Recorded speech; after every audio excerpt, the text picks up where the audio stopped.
उद्धव ठाकरे आणि राज ठाकरेंनी आगामी महापालिका निवडणूक एकत्रितपणे लढवण्यासाठी जोरदार प्रयत्न सुरू केले आहेत। 5 जुलै 2025च्या विजय सभेत 20 वर्षांनंतर ठाकरे बंधू एकत्र आले होते आणि ठाकरे बंधू आगामी काळात एकत्रितपणे लढणार याची ती नांदी होती। आता ठाकरे बंधूंचा प्रवास जागा वाटपापर्यंत पोहोचलाय।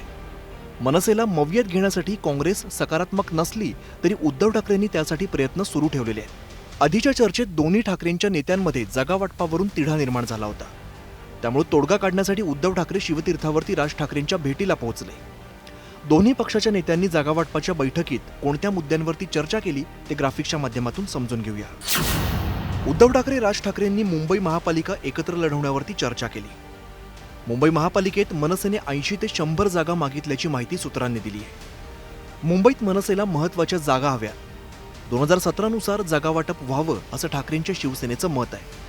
तर मनसेने नव्या सूत्रानुसार जागा वाटपाची मागणी केल्याची माहिती सूत्रांनी दिली आहे। वाद होण्याचा प्रश्न येतोच कुठे, इथे जे काही होईल ते ॲमिकेबली होईल आणि त्यासाठीच दोन्ही पक्षाच्या नेत्यांच्या ज्या काही चर्चेच्या फेऱ्या चालू आहेत ते त्यासाठीच चालू आहेत ना। वाद जर करायचे असतील तर मग युतीचा घाट कशाला घातला असता। दोन्ही पक्षाचे कोणते नेते जागा वाटपाच्या चर्चेत सहभागी झाले होते ते आता पाहूया। ठाकरेंच्या शिवसेनेकडून अनिल परब, वरुण सरदेसाई आणि मनसेकडून बाळा नांदगावकर, नितीन सरदेसाई आणि अविनाश जाधव यांनी चर्चा केली। तर ठाकरे बंधू एकत्रितपणे लढले तरी काहीही फरक पडणार नाही अशी प्रतिक्रिया महायुतीच्या नेत्यांनी दिली आहे। हे दोन्ही बंधू एकत्र आले तरी त्याचा मुंबई महापालिकेवर कंचितही परिणाम होणार नाही। मुंबई महापालिकेत महायुती स्पष्टपणे बहुमताने जिंकून येईल। राज्यभरात नगरपालिका निवडणुकांसाठीचा प्रचार अंतिम टप्प्यात पोहोचलाय।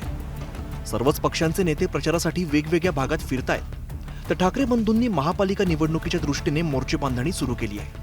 आता ठाकरे बंधूंच्या जागा वाटपाची चर्चा कधी पूर्ण होते आणि कोणत्या पक्षाच्या वाट्याला किती जागा येतात हे आता लवकरच स्पष्ट होईल। Bureau report, news 18 Lokmat.